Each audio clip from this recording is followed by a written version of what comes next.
তো নমস্কার।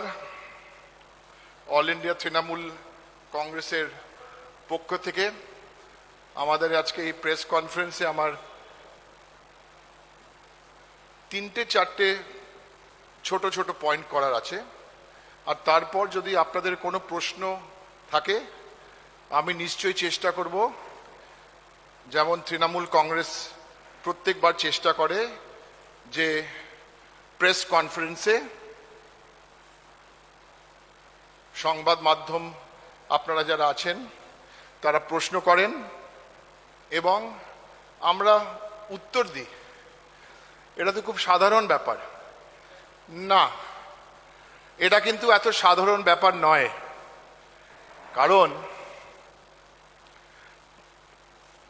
কারণ আমাদের দেশের প্রধানমন্ত্রী 7 বছরে একটাও প্রেস কনফারেন্স করেননি। উনি বলেন আর বাকিদের শুনতে হয়।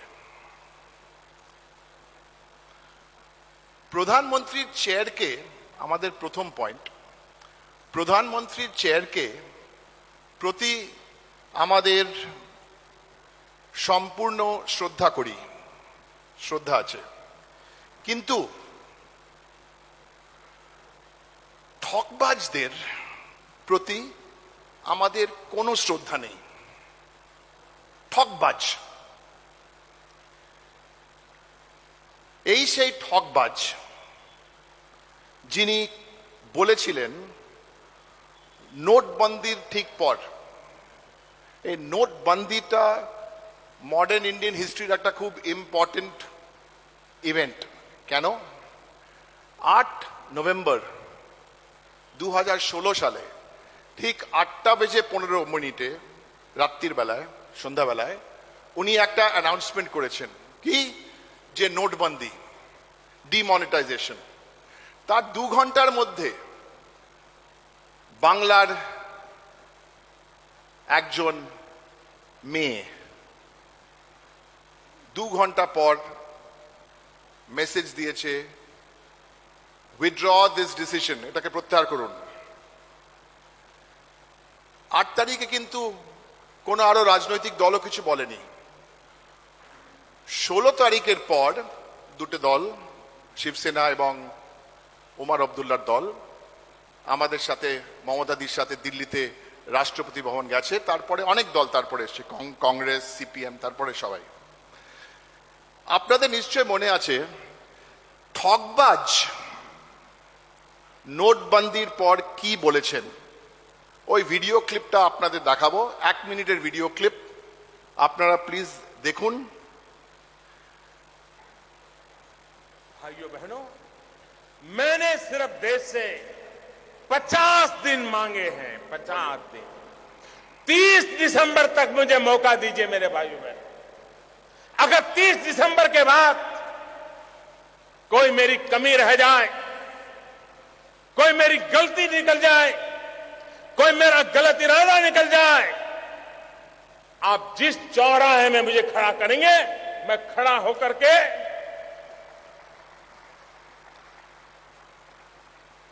देश जो सजा करेगा वो सजा भुगतने के लिए तैयार हूं।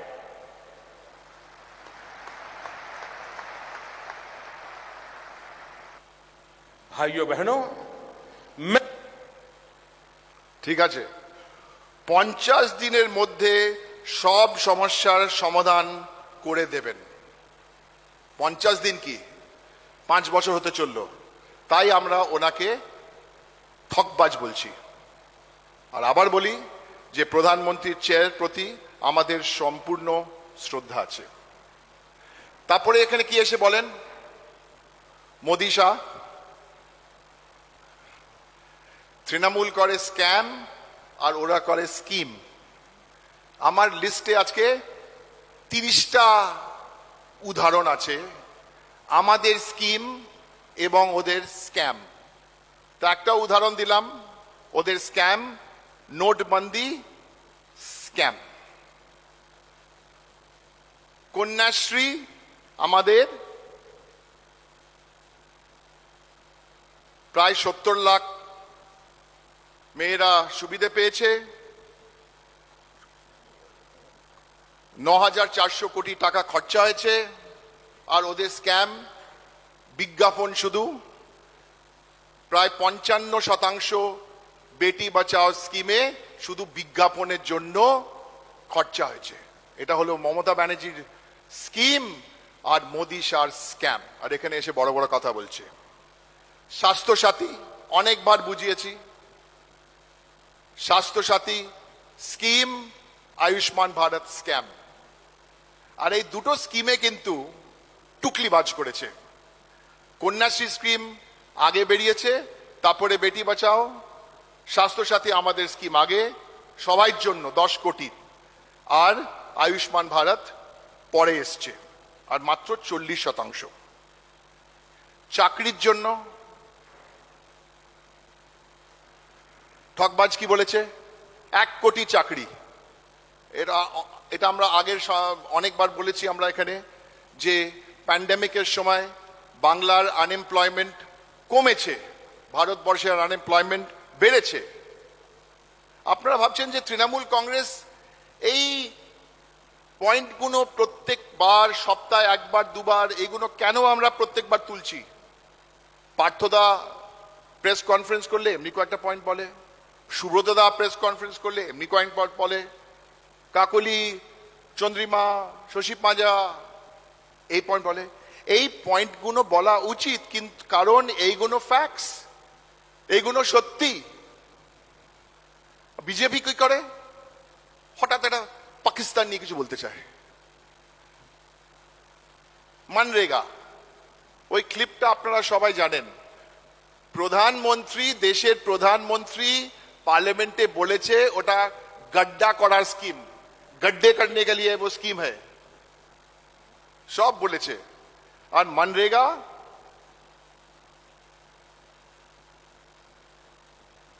একশো দিনের কাজে अगेन বাংলা নাম্বার 1। তো এই সব ব্যাপারে, এইসব বাংলার মানুষ তাদের সামনে পরিষ্কার একটা ব্যাপার আছে। 10 বছরে মমতা ব্যানার্জি সরকার কি করেছে, আর 7 বছরে দিল্লিতে এই ঠকবাজ মোদি শাহ কি করেছে বা কি না করেছে। আমার থার্ড পয়েন্ট, আজকে ভারতের প্রধানমন্ত্রী এখন আজকে বিদেশ গেছেন। আমরা তার সফর সম্পর্ক কোনো মন্তব্য করব না, তবে ভারতের তথা বাংলার মানুষ খুবই বুদ্ধিমান। এই বিশেষ সময় কেন এই সফর তারা নিজেদের মতন বুঝে নেবেন। আপনি যতটা ভাবছেন তার থেকে বেশি বুদ্ধিমান লোকেরা কেন গেছেন, কখন গেছেন, কোন কারণে গেছেন। আর আমার শেষ পয়েন্ট আজকের জন্য, আজকে আপনারা জানেন যে একটা তৃণমূল এর তরফ থেকে একটা দল, ডেলিগেশন, আমরা ইসিতে গেছিলাম। কালকে কিন্তু 12টার সময় তৃণমূল কংগ্রেসের 10 এমপির সংসদীয় দল, আমাদের লোকসভা লিডার সুদীপ বন্দ্যোপাধ্যায় এবং আমাদের রাজ্যসভা লিডার প্লাস 8 জন এমপি, আমরা 9 জন বা 10 জন কালকে আমরা যাব। ইস্যুটা সিরিয়াস। কালকে আমরা 12টার সময় ইলেকশন কমিশনে যাব, একটা চিঠি নিয়ে যাব এবং তারপরে আমরা প্রেস কনফারেন্স করব।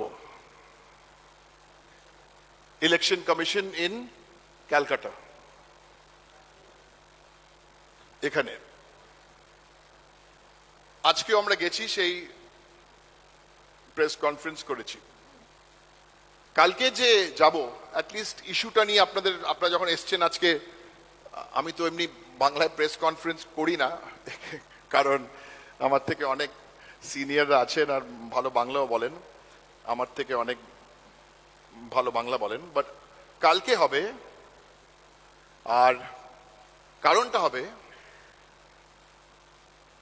18ই মার্চ একটা ইসি থেকে চিঠি এসছে, সেইং ওখানে চিঠিতে বলা আছে যে বুথ এজেন্ট হতে হলে নিজের বুথ থেকে থাকা উচিত কর্মী, বা পাশের বুথ থেকে থাকা উচিত, নিজের বুথ থেকে বা পাশের বুথ থেকে। এখন যে আমরা দেখছি নিজের বুথ, পাশের বুথ, যে কোনো বুথ ওই অ্যাসেম্বলি সেগমেন্ট থেকে হলে তুমি বুথ এজেন্ট হতে পারো। তো এইটা নিয়ে আমাদের কিছু সিরিয়াস প্রশ্ন আছে, সেটা আমরা কালকে তুলে ধরবো সব ডিটেলস দিয়ে। সেই ডিটেলস কালকে সুদীপ দা এবং আমাদের সংসদীয় দল আমরা সেটা কালকে প্রেস কনফারেন্স করে বুঝিয়ে দেব। কিন্তু এইটা যেটা হয়েছে, এই রুলটা আমাকে খুব দুঃখ লাগছে একটা কথা বলতে। যেমন আমার খুব দুঃখ লাগলো প্রথম যখন স্টার্ট করলাম, যে প্রধানমন্ত্রীকে বললাম না, নরেন্দ্র মোদীকে বললাম যে ঠকবাজ। ইসিকে এখন আমাকে বলতে হবে এটা সত্যি ইসি না ইচি। এই অবস্থা দাঁড়িয়েছে, ইসি না ইচি। এটা তৃণমূল কংগ্রেস তাদের কার্যালয় থেকে এই কথাটা আজকে বলল। নমস্কার, আপনাদের কোনো একটা দুটো প্রশ্ন থাকলে ইংলিশ।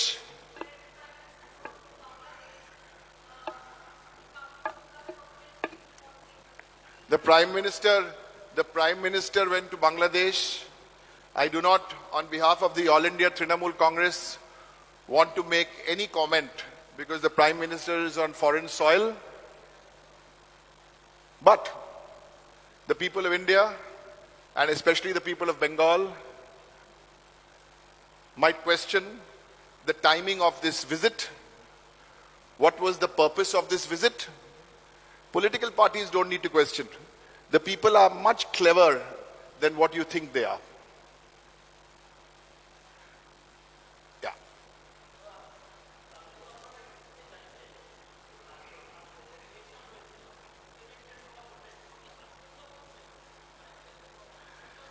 আমরা আজকে যা চিঠিটা দিলাম ইসিকে, সেখানে আমরা খুব স্পেসিফিক লোকেশনস দিয়েছি, ঠিকানা দিয়েছি, 11টা ঠিকানা দিয়েছি, সেটা আমরা ভিডিও দিয়েছি। সেই সব তথ্য আমরা ইসির কাছে, নতুন তথ্য যা আমাদের আছে। আর এই বুথ এজেন্ট নিয়ে স্পেসিফিক কোয়েশ্চেনটা, সেটা তাই ডিটেলসে বলিনি আজকে, সেটা কালকে আরো ডিটেলসে পার্টি থেকে প্রেস কনফারেন্স করে বলবো।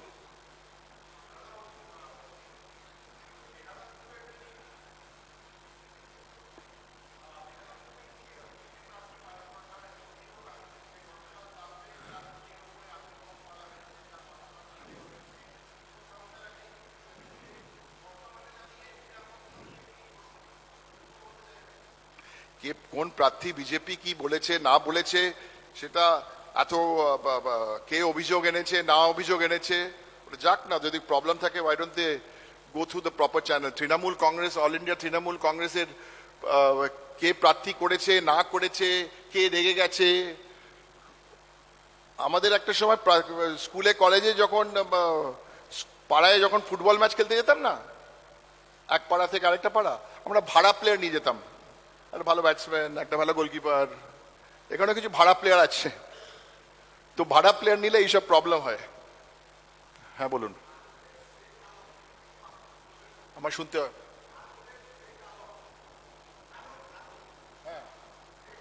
সেই এই বিষয় নিয়ে আমাদের পার্টি থেকে অলরেডি সকালে একটা স্টেটমেন্ট ইস্যু করা হয়েছে। Anything else in English you want to ask?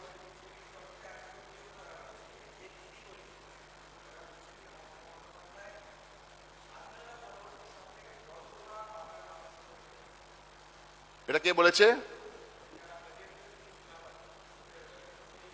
শোনো ভাই, একদিন গজেন্দ্র সিং শেখাওয়াত, একদিন আরেকটা মন্ত্রী, ওদের 22টা মন্ত্রী, 6টা মুখ্যমন্ত্রী, ও যে কে হরিদাস পাল কি বলেছে না বলেছে, আমি একটা জিনিস জানি, পরিষ্কার জানি, সেটা দুদিন আগে আমি জানতাম না। আমার একটু হোপ ছিল, আমার একটু আশা ছিল যে দুটো বইয়ের মধ্যে একটা হলো আমাদের সংবিধান আর আরেকটা হলো ম্যানিফেস্টো। এই দুটো বইয়ের মধ্যে একটা বাচ্চা ছেলেকেও জিজ্ঞেস করলে এই দুটো বইয়ের মধ্যে কোনটা সবচেয়ে গুরুত্ব দেওয়া উচিত, সবাই তো বলবে এটা কি প্রশ্ন জিজ্ঞেস করেছে, এটা তো সংবিধান, এটা তো কনস্টিটিউশন অফ ইন্ডিয়া, এটা তো সংবিধান। হ্যাঁ, কিন্তু না, অমিত শাহ এবং নরেন্দ্র মোদীর ওদের ভাবনাটা একটু আলাদা। দুদিন আগে পার্লামেন্টে একটা খুব ইম্পর্টেন্ট বিল পাস হচ্ছিল, আর সেই বিলটা কি? দিল্লির মুখ্যমন্ত্রী হবে 2 নম্বর আর দিল্লির লেফটেন্যান্ট গভর্নর হবে 1 নম্বর।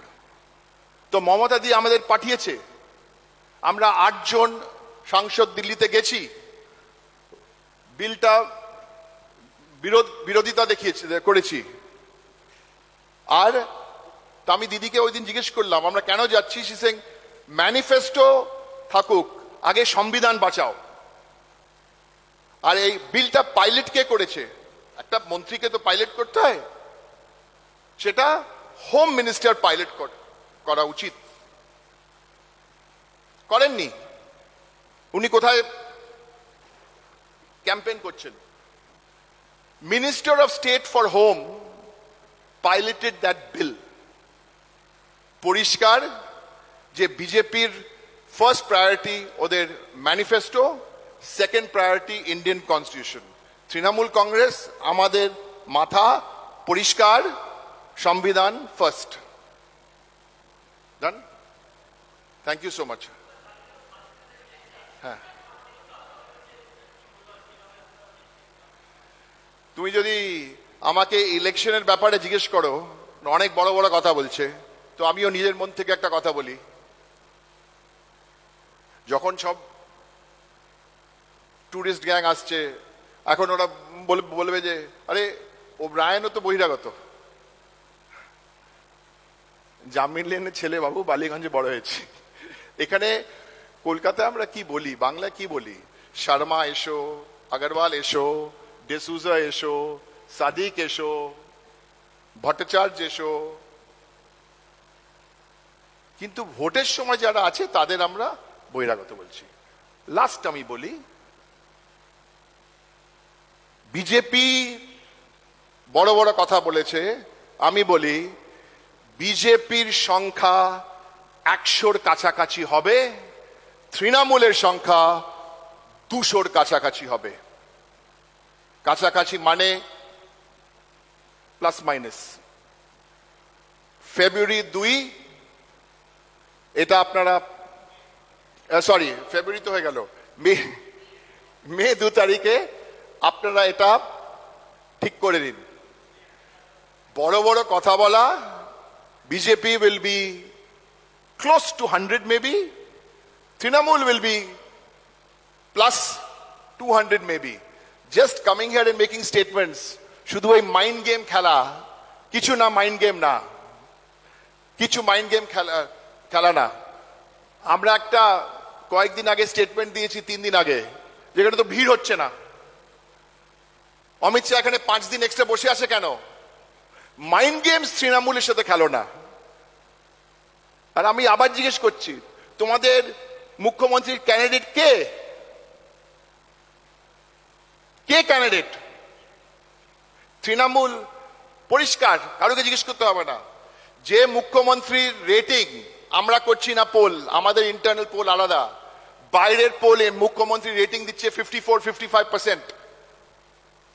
কোন স্বপ্নে এরা আসছে আর বড় বড় খেলছে?